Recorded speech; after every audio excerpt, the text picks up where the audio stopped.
इस कार्यक्रम के पुण्यार्चक हैं गुणायतन परिवार।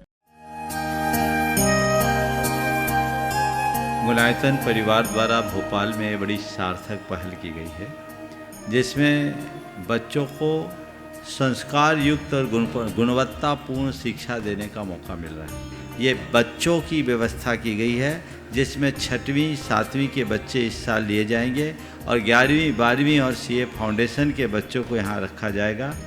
ये मेधावी छात्रों को प्रावीण्य के आधार पर उसे प्रविष्टि मिलेगी। पूरे देश भर से प्रविष्टियाँ आएगी। प्रत्येक कक्षा में मात्र 30-30 बच्चों का ही चयन होगा और चयनित बच्चे वे होंगे जो अपनी प्रतिभा के बल पर चुने जाएंगे और उनको एक प्रकार की स्कॉलरशिप दी जाएगी। ये छात्रवृत्ति के तहत पढ़ेंगे। गुणायतन के समाज कल्याण की दिशा में एक बहुत अच्छी पहल है और ये सार्थक पहल है। इसकी शुरुआत भोपाल से हो रही है। ये भोपाल वालों के लिए बहुत गौरव का विषय है। इसके लिए गुणायतन के साथ विद्यासागर इंस्टीट्यूट और सेज और एपीटी, इन तीनों को भी मैं बहुत बहुत आशीर्वाद देता हूँ।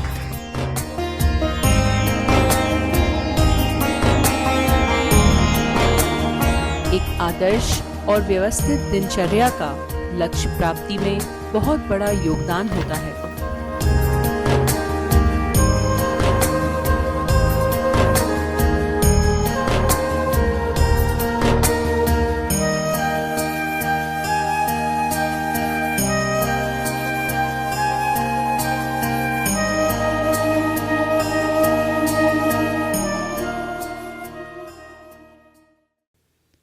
शास्त्रकार कहते हैं, बंधाय विषयासक्तम मुक्तये निर्विषयम मनः, मनः एव मनुष्याणां कारणम बंध मोक्षयो।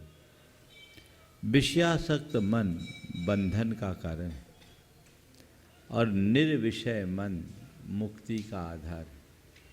मन ही मनुष्यों के बंध और मोक्ष का कारण है। आज संसार में जितने भी तरे हैं वो अपने मन के बल पर, और जितने भी डूबे हैं वे भी अपने मन के बल पर। मन ही हमें पार लगाता है और मन ही हमारी नाव डुबाता है। सब चीज़ें मन की है। अब सवाल है, इस मन को हम कैसे दिशा दें। पौराणिक प्रसंग आप सबके बीच रखना चाहूँगा। सम्राट शनीक भगवान महावीर के समोसरण की ओर जा रहा था। देखता है कि एक मुनिराज बैठे तो ध्यान की मुद्रा में है, पर बड़े कोपाविष्ट दिख रहे हैं। आंखें एकदम बड़ी बड़ी हो गई, ओठ फड़फड़ा रहे हैं, भ्रुकुटियाँ तनी हुई है और बाहु एकदम तन गए। सैनिक को बड़ा आश्चर्य हुआ। मुनिराज की समता मूर्ति, मुनिराज की इतनी क्षुब्ध अवस्था आखिर क्यों? सैनिक ने महाराज की वंदना की और भगवान के समोसरण में गया। अब भगवान से पूछा, भगवान अभी अभी रास्ते में मैंने एक मुनिराज को देखा, वे इतने क्रुद्ध क्यों थे और उन्हें किस गति का बंध होगा? तो भगवान ने कहा, सैनिक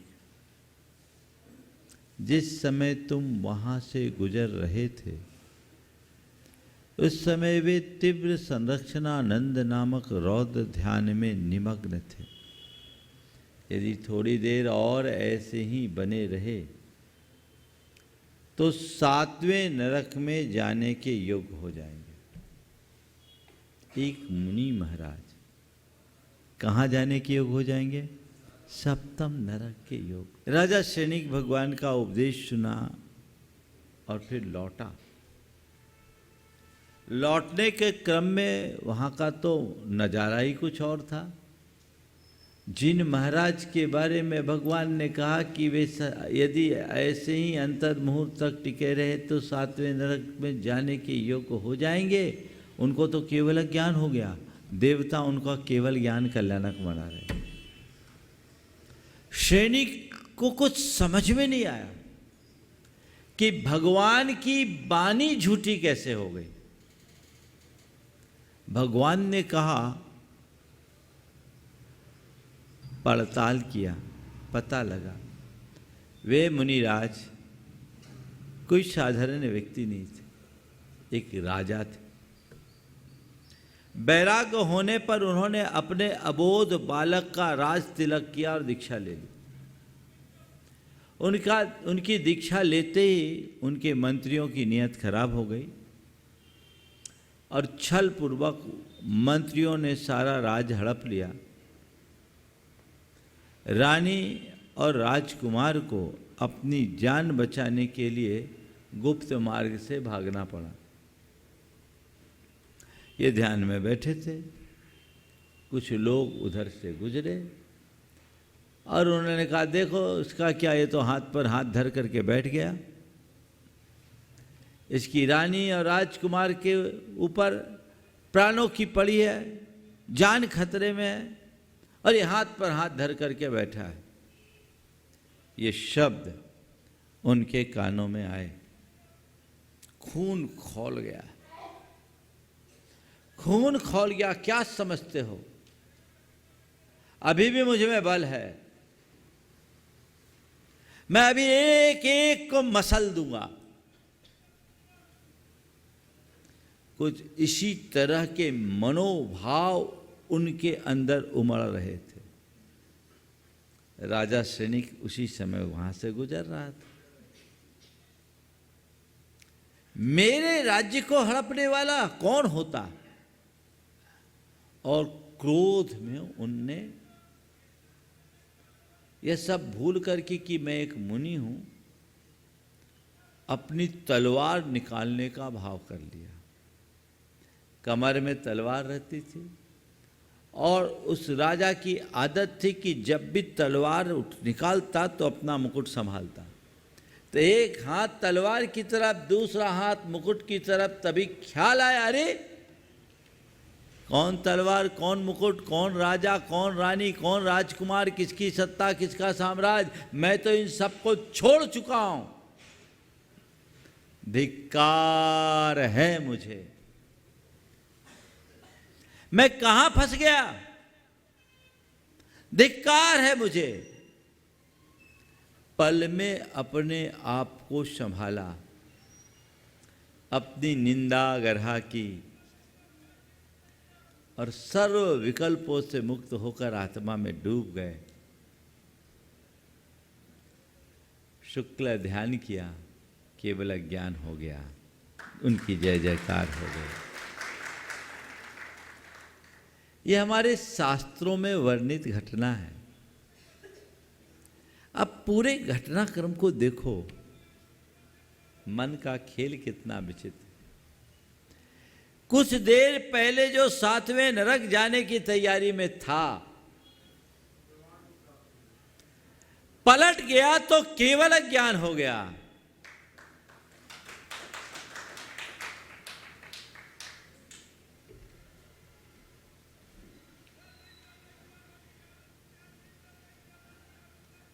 पलट जाओ तो पूरा खेल बदल जाता है। आज हमें उसी को पलटने का रास्ता समझना है। 4 बातें आप सबसे करूंगा। मन की मानना, मनाना, मोड़ना, तोड़ना, 4 क्रिया है। क्या है? मानना, मनाना, मोड़ना और तोड़ना। मन की मानो, ज़्यादातर तो आप लोग यही करते हो, मन की ही मानते हो और मन फिर आपसे अपनी मनमानी कराता है, जीवन को दुखी बनाता है ना। 24 घंटे हम लोग क्या करते हैं? जो मन कहता वो करते हैं। और मन जो कहता करते तो चलो, एक काम हो जाए, दो काम हो जाए, चार काम हो जाए, चले। लेकिन मन कभी आपको शांत बैठने देता है? अनुभव बताओ। हाँ? और मन ने आज तक हमसे जो जो काम कराया है या कराता है, उसका अंत क्या होता है? मन की चाह पल पल बदलती है। एक इच्छा पूर्ण होते ही दूसरी इच्छा स्थान ले लेती, दूसरे को पूरा करे तो तीसरी, तीसरी को पूरा करते चौथी, और ऐसे ये अंतहीन सिलसिला चलता रहता है। मन का काम है दौड़ना और दौड़ाना, है ना? तो हम लोग क्या करते हैं? मन की मानते हैं, मन मनमानी करवाता है, और हम एक दास और सेवक की भांति 24 घंटे दौड़ते रहते हैं। ईमानदारी से बोलो, दुखी मानते हो कि सुखी? अंदर हम तो बहुत सुखी हैं। क्यों? उससे अच्छे हैं, है ना? हो दुखी, पर अपने आप को सुखी मानने का भ्रम पाल रखा है, और यही भ्रांति हमें दौड़ाती है। दौड़ते रहोगे, पूरा जीवन यूं ही दौड़ते दौड़ते समाप्त हो जाएगा, पहुंच कहीं भी नहीं पाएंगे। तो हम मन की मानते आ रहे हैं, और जो जो मन की मानता है वो दुखी होता है, क्योंकि मन में नित नूतन चाह प्रकट होते रहती है, और ये चाह पाप की होती है, ये चाह विषयों की होती है, ये चाह भोग विलासता की होती है, ये चाह धन वैभव की होती है, ये चाह हमें उलझाती है ना? जितनी चाह उतनी दाह, चाह में दाह है, दाह में आह है, और आह भरते भरते आखिर राह कहाँ है?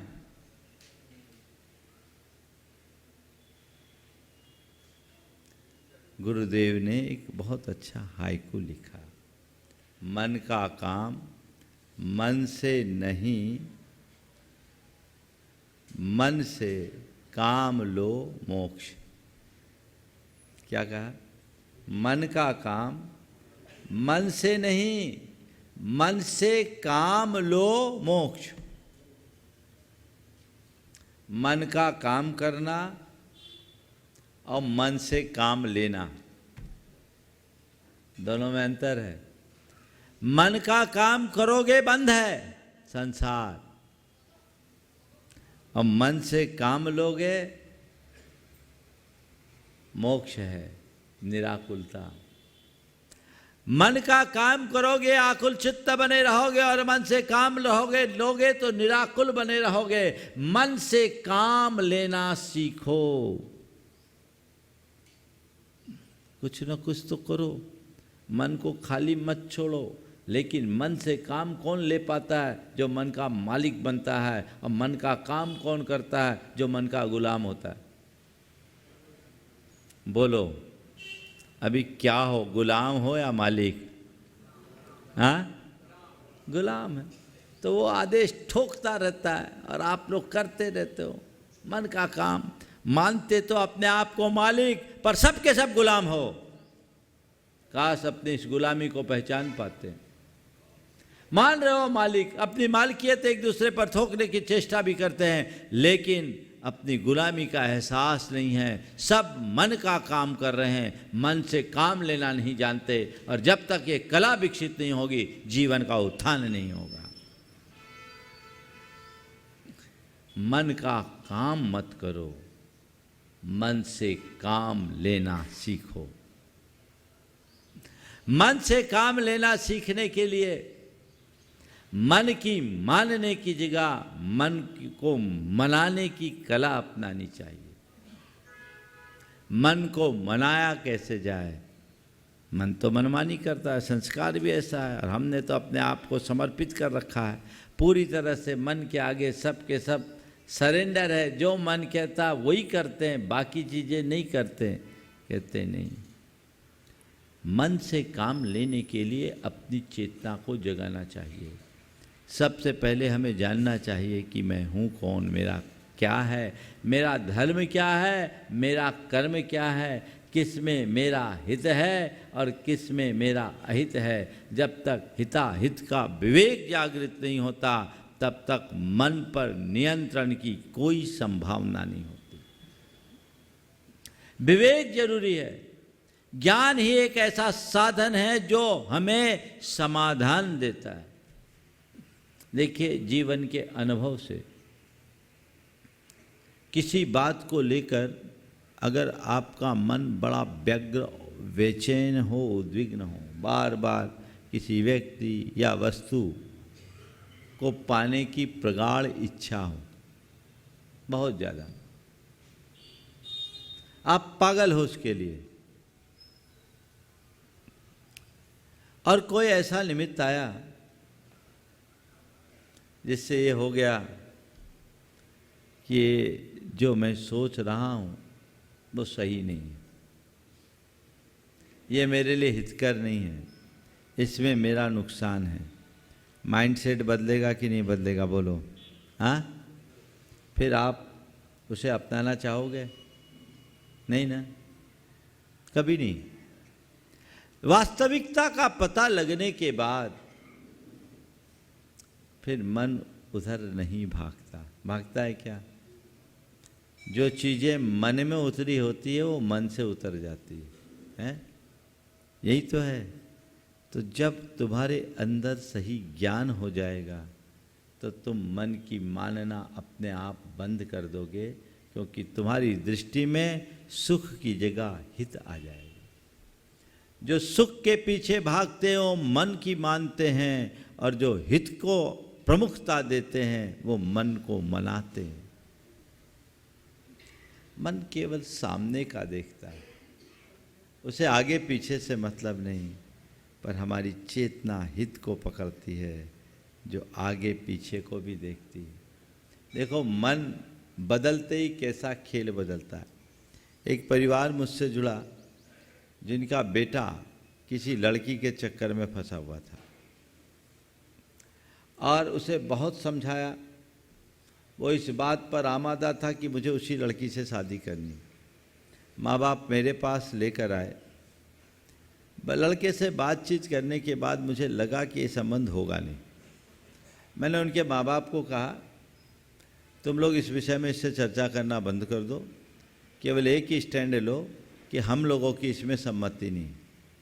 लड़का माँ बाप पर एक ही बात का दबाव डाल रहा था कि संबंध मैं उसी से करूँगा और आप लोगों की सम्मति से करूँगा, आप लोगों को सम्मति देना पड़ेगा। माता पिता को मैंने समझा रखा था और वो मुझे पूरी तरह से मानते थे, मेरी बातों को मानते थे, तो उन्होंने वही स्टैंड लिया। एक दिन रात को 11 बजे बदहवास सी हालत में अपने पिता का दरवाज़ा खोला। पापा दरवाज़ा खोलो, दरवाज़ा खोलो, दरवाज़ा खोलो। पिता ने पूछा क्या बात होगी? बोले जरूरी काम है, दरवाज़ा खोलो। आवाज़ में बड़ा उद्वेग था। पिता घबराया, दरवाज़ा खोला, देखा तो एकदम बदहवास। क्या हो गया तुझे, तो इतना परेशान क्यों है? सब खत्म हो गया पापा, सब देख लिया, आप लोग बिल्कुल सही कहते थे, मुझे अब उस लड़की का नाम भी पसंद नहीं है। अब आपको जो करना है कर लीजिए, आप लोग सही थे, मैं गलत था, मुझे नहीं करना, उससे संबंध नहीं करना। और उसकी फोटो फाटो जितनी थी सब फाड़ फूड़ दिया। एक प्रकार से बौखलाहट का चरम रूप। पिता ने थोड़ा ठंडा किया, बोला बेटा ठीक है, बाकी बातें सवेरे हो जाएंगे, पर हुआ क्या? बोले कुछ नहीं, मुझे उसकी कहीं से आईडी मिल गई और मैं देख रहा था जिसके पीछे मैं अपना प्राण न्यौछावर करता, वो लड़की तो किसी और के साथ चैट कर रही थी और सारा डिटेल मिल गया। पापा मुझे वास्तविकता का पता लग गया, महाराज जी सही कहते थे, आप लोग भी सही कहते थे, आप तो सवेरे चलो, महाराज के पास चलना है। दूसरे दिन सवेरे मेरे पास आ गया। वास्तविकता का पता चलते ही मन पल में बदल जाता है अनुभव, है ना? किसी को समझा दो, किसी चीज़ के लिए परेशान हो, और जब उसको सत्य बात समझ में आ जाए, वास्तविकता हकीकत का पता लग जाए, तो उसको समझने में एक पल की देर नहीं। और जब तक वास्तविकता समझ में ना आए तब तक तुम उसे लाख समझाओ, वो समझने को राजी नहीं। तो हमें क्या करना है? मन को मनाना है तो क्या करो? वास्तविकता को समझने की कोशिश करो, तत्व ज्ञान का आश्रय लो, उसे सही दिशा दर्शन दे। मन को मनाने के दो सबल आधार हैं, सम्यक दिशा दर्शन और प्रवाह परिवर्तन। ये दो रास्ते जिसके बल पर हम अपने मन को मना सकते हैं। सही एडवाइस दीजिए, मन को दिशा दर्शन दीजिए, मन को समझाइए कि ये काम करने योग्य नहीं है, ये काम करने योग्य है, इसमें इस तरीके से हिताहित जुड़ा हुआ है, इसके मूल में ये है। अगर आप इस तरीके की एडवाइस अपने मन को देने में समर्थ हो जाओगे तो मन कभी नहीं भटक पाएगा, मन में स्थिरता आएगी, मन लौटेगा। ठीक है, मानेगा, और मन जब मानने लगेगा दिशा बदल जाएगी, और मन की मानोगे दिशा भटक जाओगे। इसलिए गुरुदेव कहते हैं मन का काम मन से नहीं, मन से काम लो मोक्ष। मन से काम लेना सीखो और मन को अच्छे काम में लगा दो, एडवाइस दो, पहले सही दिशा दर्शन दो और उसके बाद उसका प्रवाह परिवर्तन कर दो। कोई अच्छे काम में लगा दो, अच्छा पढ़ना शुरू कर दो, अच्छा सुनना शुरू कर दो, अच्छी बातें करना शुरू कर दो। मन अपने आप डाइवर्ट होगा, मन डाइवर्ट होगा तो चीज़ें भी बदल जाएगी और हमारे जीवन का रास्ता खुल जाएगा।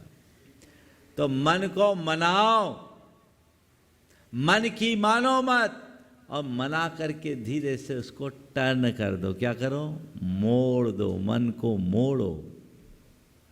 मन को मोड़ने की कला सीखिए। ये हमारा जितना भी धार्मिक उपक्रम है, हम जितने भी धार्मिक क्रियाकलाप अपनाते हैं, वो सब क्या है? मन की दिशा को मोड़ने का एक अभ्यास है, एक प्रैक्टिस है।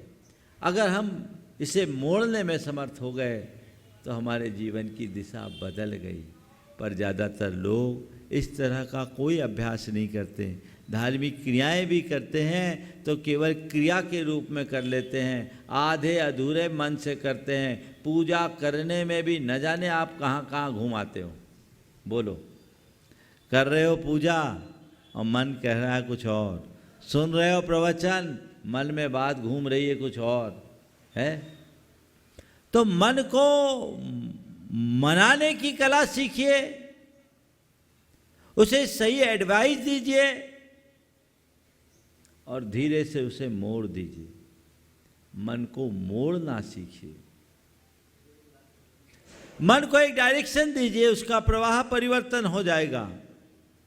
और एक बार मन मुड़ गया तो जीवन धन्य हो जाएगा। भोगों से जुड़े हुए मन को यदि प्रभु से जोड़ दोगे तो जीवन तर जाएगा। एक से जुड़ा संसार बढ़ा, दूसरे से जुड़ा संसार मिटा। जुड़ना तो दोनों तरफ से, डायरेक्शन चेंज करना है, मोड़ना है, उसे डाइवर्ट करना है। गुरुओं के सानिध्य से क्या मिलता है? प्रेरणा मिलती है, दिशा मिलती है। उस दिशा दर्शन से जिसका मन बदल जाता है उसके जीवन का हाल बदल जाता है। मोड़िए। आप कितने भी तनाव में, आप कितने भी चिंता में हो, आप में चाहे जैसी व्यग्रता और बेचैनी है, आप चाहे जितने परेशान हो, यदि उस समय में भी आप अपने मन को मोड़ने में समर्थ हो गए, जीवन बदल जाएगा। मोड़ दो। मेरे संपर्क में एक सज्जन, बड़े उद्योगपति, लेकिन कई लोगों को ऐसा होता है ना, बहुत तेजी से उछाल मारने की, एक साथ 100 सीढ़ी चढ़ने की। अच्छा बड़ा कारोबार था, कम से कम 500 करोड़ का ग्रुप था, लेकिन उनके मन में बड़ी चाह जगी और चाह जगने से उनने ओवर एस्टिमेट काम किया। लंबा चौड़ा लोन ले लिया बैंक से, बड़ी बड़ी कंपनी, और बड़ा काम लिया, 700 करोड़ का लोन सिर पर। एक अच्छा एमओयू किया, काम शुरू करना था। संयोग से कुछ ऐसी दिक्कत आई वैधानिक कि सारा काम रुक गया। अब ब्याज के मार में ही व्यक्ति दब गया। पूरी कहानी मैं संक्षेप में बता रहा हूँ, कुछ बातें ऐसी जो बोलने योग्य नहीं है। हालत उसकी खराब हो गई, सारी फैक्ट्रियां बंद हो गई। 4-5 सालों से वो व्यक्ति बहुत परेशान। जिसने जो जो कहा उसने वह वह किया, सारे ठट कर्म कर लिए, कोई नहीं छोड़ा। मरता क्या नहीं करता, खूब मंत्र तंत्र झाड़ फूंक पूजा पाठ सब किया। 70 मड़िया पूज ली, गुरुओं के पास भी गया। सम्यक शिखर जी में मेरा प्रवास था, मेरे पास आया। उसकी स्थिति से तो मैं अवगत था। जब मेरे पास आया तो मैंने उससे एक ही बात कही कि मैं तुम्हारे कर्ज के भार को तो नहीं उतार सकता, पर तुम चाहो तो तुम्हारे दिमाग का बोझ अभी उतार सकता हूं।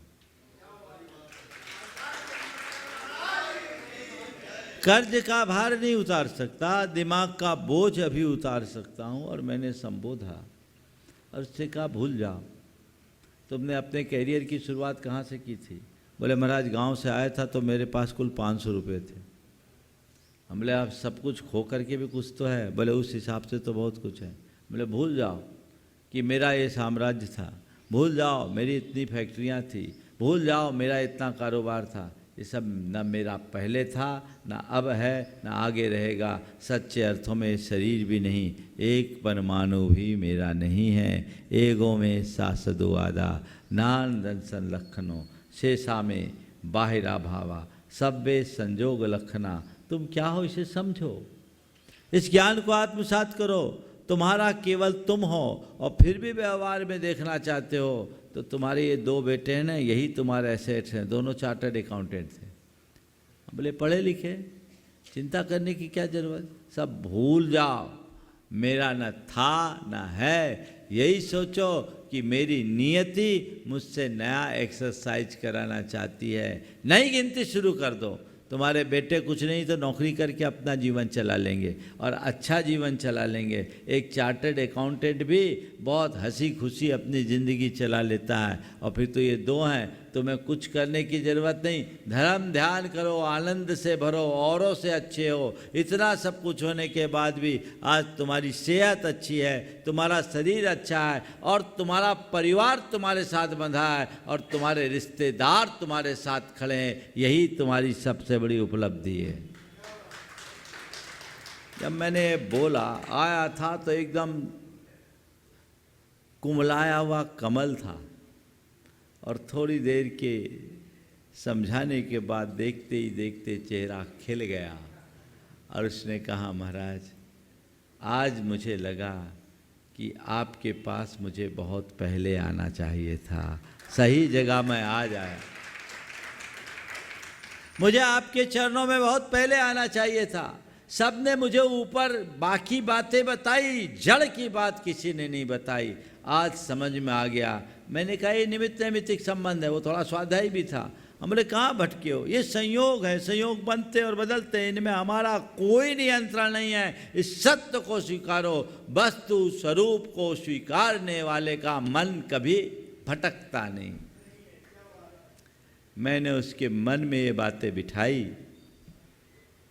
बात समझ में आ गई, चीज़ें शांत हो गई। तो मैं ये उदाहरण तो केवल इसलिए दे रहा हूँ कि कोई भी समस्या हो, समाधान केवल इसी में है। कई आलम्बन लेते हो, मन बहलाने की कोशिश करते हो, क्या करें मन नहीं लग रहा है। कई लोग खेलने में लग जाते हैं, कई लोग बातें करने में लग जाते हैं, और कई लोग पीने में लग जाते हैं, कोई मूवी देख लेते हैं। सब अपने अपने तरीके से मन को बहलाते हैं। लेकिन कितनी देर मन बहलेगा? थोड़ी देर बाद फिर वही सिचुएशन खड़ी होती है तो पहले से और ज़्यादा हावी हो जाती है, फिर क्या करें? आदमी हैरान परेशान होते हैं ना। तो संत कहते हैं मन को बहलाकर तुम कुछ नहीं पाओगे। मन को बहलाने की जगह मन को बदलने की कला सीखो।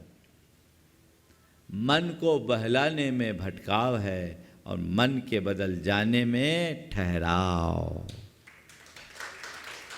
मन को बहलाओ, मन को बदलो, बाकी साधनों में मन बहलता है और तत्व ज्ञान से मन बदलता है। बदलाव में ही विश्राम है, बदलाव में ही ठहराव है।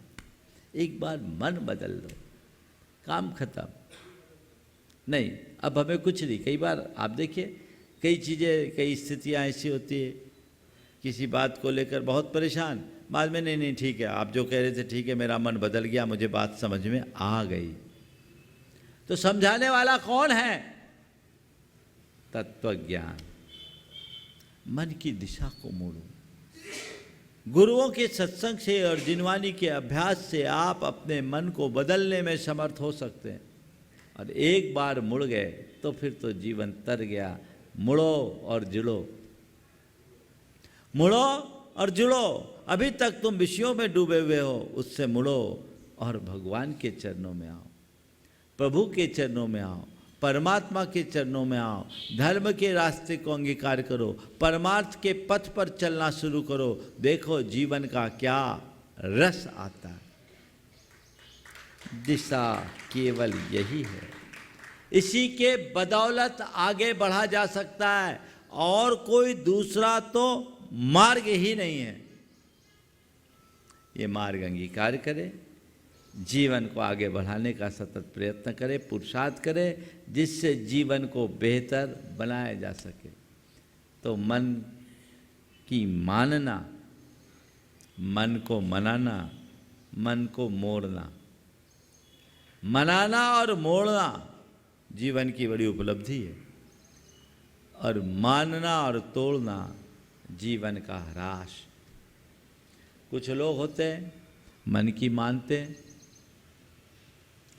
और जब मन की मानते हैं, मन की मानते मानते मन की होते रहता है, तब तक तो ठीक है।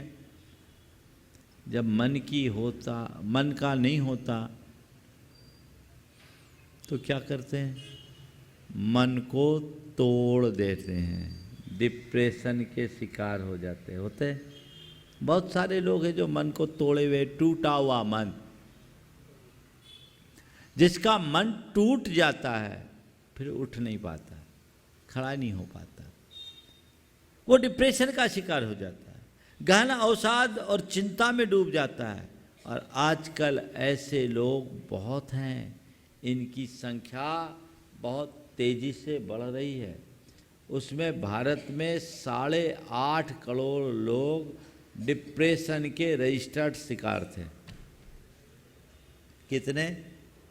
8.5 करोड़। तो 8.5 करोड़, 140 करोड़ में 8.5 करोड़ डिप्रेशन के शिकार रजिस्टर्ड। तो जितने रजिस्टर्ड हुए उससे 3 गुने तो अनरजिस्टर्ड होंगे, मतलब 25 करोड़। 5वां आदमी डिप्रेशन का शिकार किसी न किसी रूप में। एंजाइटी, डिप्रेशन, ये जो चीज़ें हैं ये क्यों हैं? क्योंकि आपके अंदर मन को मैनेज करने की कला नहीं है। कल मैंने कहा था कि मन का नियंत्रण और मन का प्रबंधन दोनों अलग अलग चीज़ें हैं। नियंत्रण कठिन है, प्रबंधन सरल है। मन का प्रबंधन करने में जो कुशल होते हैं वो मन को मोड़ लेते हैं, मन टूट नहीं पाता। और जिनके अंदर ये प्रबंधन का कौशल नहीं है, उनका मन हमेशा टूट जाता है। चाहे जैसी परिस्थितियां निर्मित हो, चाहे जैसा प्रसंग उपस्थित हो, चाहे जैसी परेशानी सामने क्यों न खड़ी हो, एक ही बात ध्यान में रखो, मन के जीते जीत हैं, मन के हारे हार। मन को मजबूत रखो, मन को टूटने मत दो, मन को टूटने मत दो। उन चीजों को मैनेज करो, एंजॉय करो। तत्व ज्ञान का आश्रय लेकर अपनी सोच की सकारात्मकता के बल पर जीवन में सहजता और स्थिरता लाओ, टूटने मत दो। देखिए, एक ही प्रकार की परिस्थिति में व्यक्ति का मन टूटता है और ऐसी ही परिस्थिति में व्यक्ति का मन मजबूत होता है। गुणायतन परिवार द्वारा भोपाल में बड़ी सार्थक पहल की गई है, जिसमें बच्चों को संस्कार युक्त और गुणवत्तापूर्ण शिक्षा देने का मौका मिल रहा है। ये बच्चों की व्यवस्था की गई है, जिसमें 6वीं 7वीं के बच्चे इस साल लिए जाएंगे और 11वीं 12वीं और सीए फाउंडेशन के बच्चों को यहाँ रखा जाएगा। ये मेधावी छात्रों को प्रावीण्य के आधार पर उसे प्रविष्टि मिलेगी। पूरे देश भर से प्रविष्टियाँ आएगी। प्रत्येक कक्षा में मात्र 30-30 बच्चों का ही चयन होगा और चयनित बच्चे वे होंगे जो अपनी प्रतिभा के बल पर चुने जाएंगे और उनको एक प्रकार की स्कॉलरशिप दी जाएगी। ये छात्रवृत्ति के तहत पढ़ेंगे। गुणायतन के समाज कल्याण की दिशा में एक बहुत अच्छी पहल है और ये सार्थक पहल है। इसकी शुरुआत भोपाल से हो रही है। ये भोपाल वालों के लिए बहुत गौरव का विषय है। इसके लिए गुणायतन के साथ विद्यासागर इंस्टीट्यूट और सेज और एपीटी, इन तीनों को भी मैं बहुत बहुत आशीर्वाद देता हूँ।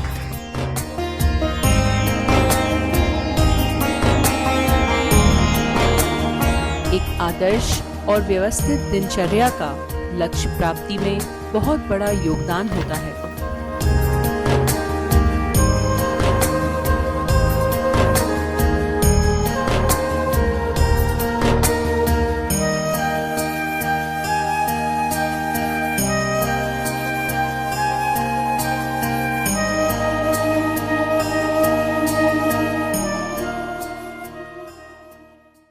इस कार्यक्रम के पुण्यार्जक थे गुणायतन परिवार।